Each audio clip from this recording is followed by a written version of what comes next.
The NBA's back. I'm back doing YouTube again. We're trying again. Let's get consistent this season. Anyway, Celtics, Knicks last night. What a banger. We're going to do a film breakdown. And at the end, we're going to talk about what this means for this upcoming season. So the very first possession of the game for the Boston Celtics. Here's what happened, right? I want you to pay attention because this was their game plan to start off the game. They did this on the first few possessions, right? As we let it run, Al Horford is going to come and set the screen for Jayson Tatum, and Jayson Tatum is going to come off it. Why is he coming off it? Because Karl Anthony Towns is chilling right there. And the reason I say chilling is he's in a deep drop. Look at the space between him and Tatum. You're giving Jayson Tatum, who, despite the criticism over the summer, is still one of the best scorers in the NBA, all of that room for the first shot of the game to catch his rhythm. No hesitation, no hitch in his jump shot. He goes up and he cashes that in. This time around, you've got Jrue Holiday screening for Derek White. Karl Anthony Towns is stationed in the paint. But because he's not a feared shot blocker, Derek White is going to be able to come off this screen and attack downhill. Jrue Holiday is going to go to the corner, so one of these two defenders is going to have to go with him. If Brunson goes with him, that means that Josh Hart is going to be behind Derek White and he won't be able to stop him. So the next play, as you can see, it unfolds. You've got the layup. You also have Jrue Holiday there if you want to make that pass, but he's not worried about Cat blocking that shot, and it's an easy bucket for Derek White. The next time down, Al Horford sets the screen for Jaylen Brown, who's going to curl off it, but look at this again. The space that Cat is giving to Al Horford. So Tatum sees that, Al Horford catches it, and come on, man, even though he's old, Uncle Al still got it in the tank. He's not even trying to contest this. So by the time he releases it, it's way too late, and the Celtics have already got in their scoring rhythm. And then on the other end of the floor, Karl Anthony Towns, the Celtics were happy to guard him with guards. So here you've got Jaylen Brown, and Karl Anthony Towns is posting up.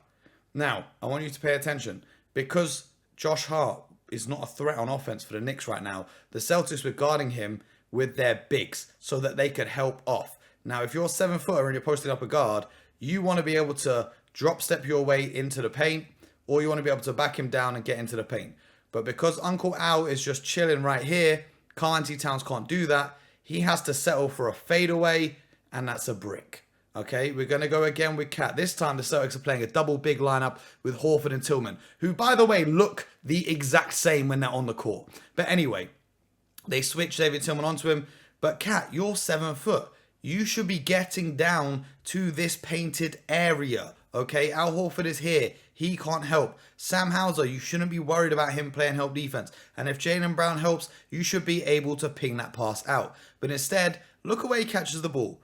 On the 3-point line with the defender right in front of him with all of this space here. And instead of trying to go to work, he goes straight into a jump shot that bricks. Not happy about that. Now, remember what I was telling you about Al Horford guarding Josh Hart?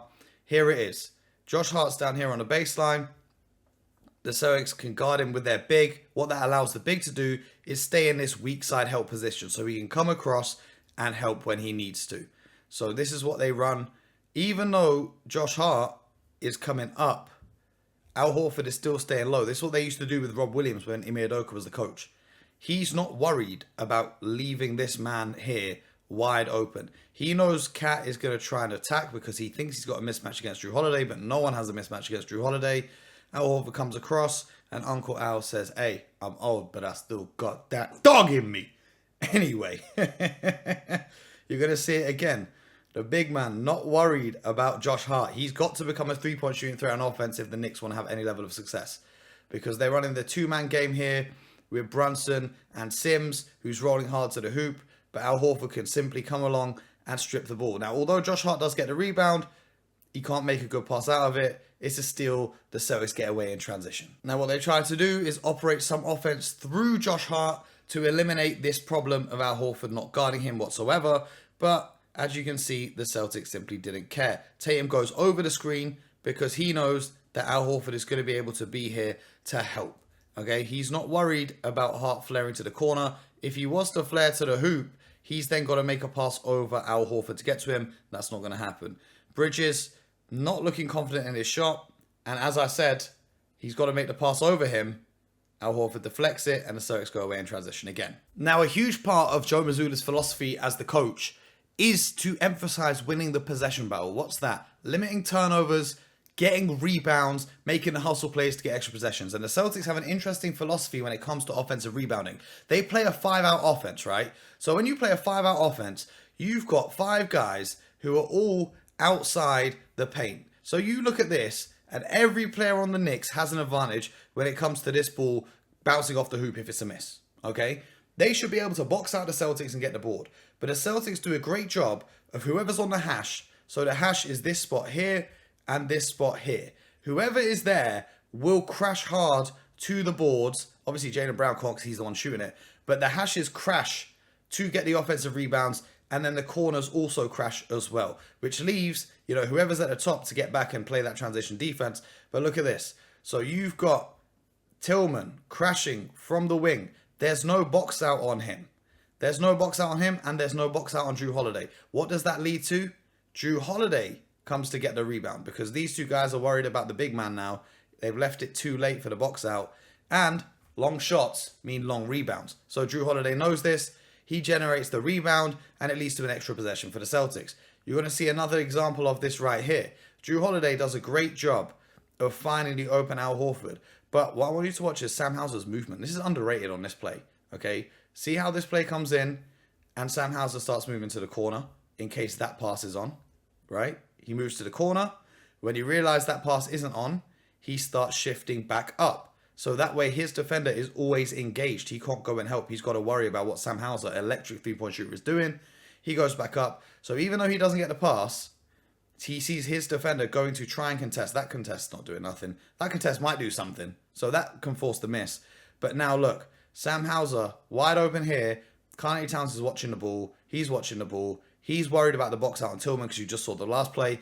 So Sam Hauser is going to crash to try and get this rebound. But he's not going to go under the hoop because he knows a three-point shot doesn't often rebound under the hoop. It's going to be somewhere in this area. So he knows that. And would you look at that? He gets the rebound, gives it to Jaylen Brown, who's got all the time in the world to knock down a wide open three-point shot. The Celtics were shooting the lights out. We'll talk about that in a little bit. But the offensive rebounding strategy that John Mazzulla has put in works fantastically for the 5-out offense. But now I want to talk about Jayson Tatum because he's been disrespected all summer long. They have been disrespecting this man's name. And he came out on smoke. He had, 25 points in the first 18 minutes, finished with 37, efficient, defense, passing, whatever. We're going to break it down, okay? And this is something really interesting because with no Porzingis, they've got to find ways to use Luke Kornet minutes at center. And Luke Kornet did a great job, even though Tatum's scoring here. So what's going to happen is Luke Kornet on this play, it looks like he's going to come up and set a screen on the left-hand side of Mikal Bridges' body. So Mikal Bridges anticipates that. His teammates communicate it to him that he's going to set the screen up there, right? He's coming around. So if you watch Bridges closely, he takes a step to the left. As his momentum shifts, Kornet does a great job of flipping the screen to the right-hand side. He then flips the screen. Bridges gets caught in the screen. And we talked about giving Tatum space. The big can't be in drop. So he's right there. Also, you notice that Sam Hauser's come to set a little Spain pick and roll because that means Kornet will be able to dive to the hoop. But he doesn't need to do all of that because you've given Jayson Tatum room. He's going to knock that down. They keep going to this action. Keep going to this action here. Once again, as Kornet is coming up, watch Bridges' body move that way. Watch this. Look, you can see it in slow motion. He jumps to the left to try and cut off the screen. Kornet does a great job of once again flipping the screen. Tatum comes down this time. Once again, too much space. Kornet's got the roll as well if he needs it. But Jayson Tatum's in his rhythm. He's in his bag. He's cashing it in. But now the defense decides to switch up the coverage. So they go to this action another time, right? So this time, Bridges does a better job of reading the screen. Kornet stays on the right-hand side. Jayson Tatum comes round. Now, you think this is going to be a pocket pass to Luke Kornet right here? Because the defenders are closer. Like, they're closing in a little bit. You see, got the help defender pinching in a little bit. This pass from Jayson Tatum with his left hand, one-handed, to fling it across the court, to find Derek White in perfect rhythm. Just look at the pass. Unbelievable playmaking skills. If you really watch the NBA Finals properly, you would know Jayson Tatum is an elite playmaker. But that pass was simply special. Jayson Tatum now is in his rhythm. He's getting into his dribble combos, just a couple through the legs. He's putting up and cashing in. You're not going to be able to stop him here. They traded all their picks and Bridges because he's supposed to be a lockdown defender. But Jayson Tatum, man, listen, look. That's his move, the side step 3. He's going up with it, and he's cashing it in. Here, this time, they got Josh Hart guarding him. But as we spoke about earlier in this video, no one's worried about Karl Anthony Towns in the paint. They need Mitchell Robinson back. Because Jayson Tatum is saying, okay, cool. I'm not worried about a shot blocker. I'm going to take this strong to the hoop. Cat's not doing nothing to me. Easy money right there from JT.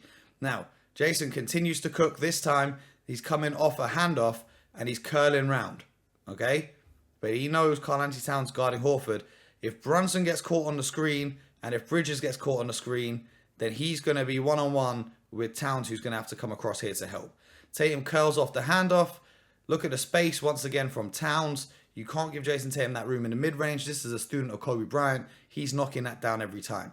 So now with Tatum frying the defense, he's getting in his bag. Look at this Jordan-esque move. This is a Kobe-esque move. But cash. Okay? Jayson Tatum's frying your defense. You've got to try and stop him somehow. So what are they doing? They're trying to send more defenders. Look at the way OG's creeping. Derek White is lights out from 3. You would never usually see someone that wide open.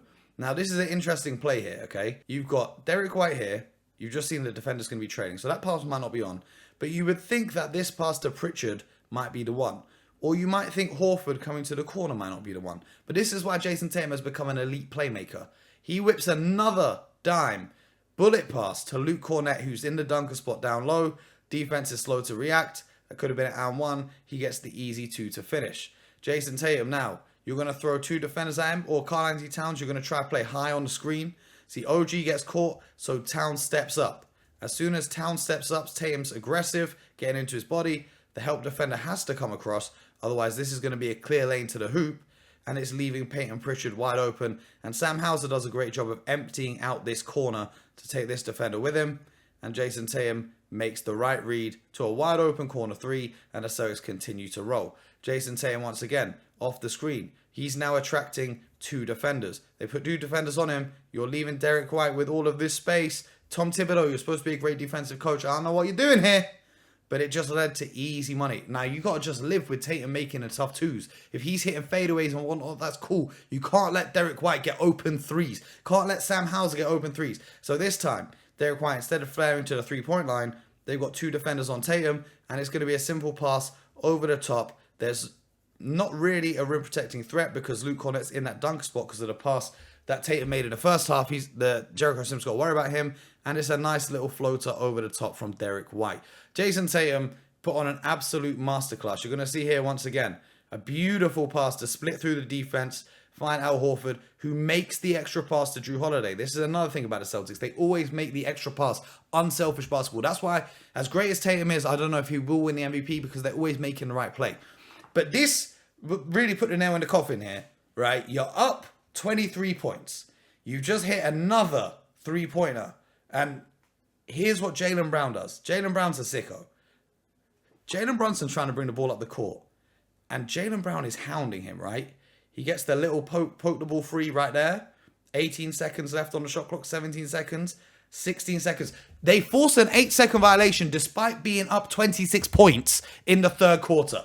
This is psychopathic levels of defense that Joe Mazzulla has instilled into this team. The Boston Celtics are here. They've not lost a step from last season. There's no championship hangover. Steve Kerr not playing Jayson Tatum in the Olympics. USA Basketball not inviting Jaylen Brown to the Olympics. None of the GMs voting for Coach Mazzulla as the best coach in the NBA in the GM survey. They're fueled up. They're ready to go back to back. Now, if you want to do the numbers game, right, the Boston Celtics took 65% of their shots from behind the arc last night. Okay? They scored 51 points on threes in the first 24 minutes of the game. Some teams don't even do that in the whole game. This is just a math problem that no team is going to be able to match up with. Jalen Brunson and Miles McBride started the game 11 from 11 from the field. All right? They scored 29 points from your starting point guard and your backup point guard. Now, that would usually have you a lead in the game. The Knicks were down 18 after that happened. The Celtics offense, it is a numbers game, it is a maths game, it is shooting a lot of threes. But they're generating great looks. They're not just dribbling down and taking the first 3-pointer they can get. They're running great offense. Their players are making the right reads and their defense is locked in. I don't see any team in the NBA, if they keep playing like this and there's no injuries, we going back to back. I don't see no team in the NBA stopping them. They're going to go on a roll. And this was against their biggest competitor in the Eastern Conference. Now, I know it's just game one, and Towns has got to prove defensively. Tibbs might come up with some schemes to make that better. But here's the difference. The New York Knicks have to hide Brunson and Towns on defense. And on offense, Mikal Bridges, they called him Mikal Kid Gilchrist last night. Or Mikal Bridge Gilchrist. Because he couldn't shoot a three. His new jump shot form's looking all horrible. And then he lost his confidence a little bit. He got it back in the third a little bit. But if he's not a threat on offense, and if Josh Hart is going to be able to be guarded by the other team's bigs, that's what the Celtics did in their run to the playoffs as well. Finding the other team's weakness and just guarding them with a big so they can be an extra help defender. You've got to hide 2 players on defense and you're hiding 2 players on offense. The Celtics have 5 players who can defend and 5 players who can shoot the basketball or even score in the paint. That's the difference between the Celtics and pretty much every other team in the league. Now, I know the OKC Thunder are coming, but they're still young. The Celtics got the experience. But I think the Celtics could go on a historic run this season. When they won a championship in 08, they started the 08-09 season on, what was it? They went on like a 27-game winning streak. Or was it a 23-game winning streak? And then they went 27-1 or something ridiculous. The Celtics could do the same thing right here. And if the league is not careful, because of the system that they play and the fact that they can go so deep into their bench and guys like Cornette, Pritchard, Hauser, Tillman, I even saw Jordan Walsh getting minutes. They're playing with elite confidence. They can blow teams out. Like if they're firing on from 3, not every night is the shot going to be dropping like this. They're going to go cold through stretches. But what I liked about this is what we've seen previously from the Celtics. When they get big leads, they often take their foot off the gas. Last night, ring night, emotions are high. They did not take their foot off the gas. They missed 13 straight 3-pointers trying to break a stupid record at the end of the game, and they were still up 23 points. Okay? Their defense was still locked in, even though they were missing shots on the other end with the bench unit missing threes. Okay? The Celtics are not taking their foot off the gas. They're here to make a statement, and they're going to run up the regular season. And I'm going to see you guys in the next video. But after that, I'm going to see you at the finals in June, where we're going back to back, baby. And if you're a hater, save this video. We can come back to it, and we'll talk about that if the Celtics don't win. But if you enjoyed it, subscribe. I'm going to be back with more all season long, doing some breakdowns like this. Let me know what else you want to see broken down from different teams this season. And until next time, get buckets. Oh, and also, before I forget, if you're still watching, that means you really like the content. I do a daily podcast with BJ Armstrong, 3-time NBA champion. That's also linked in the bio. So check out the podcast every day. We're breaking down everything that happens. Until next time, peace.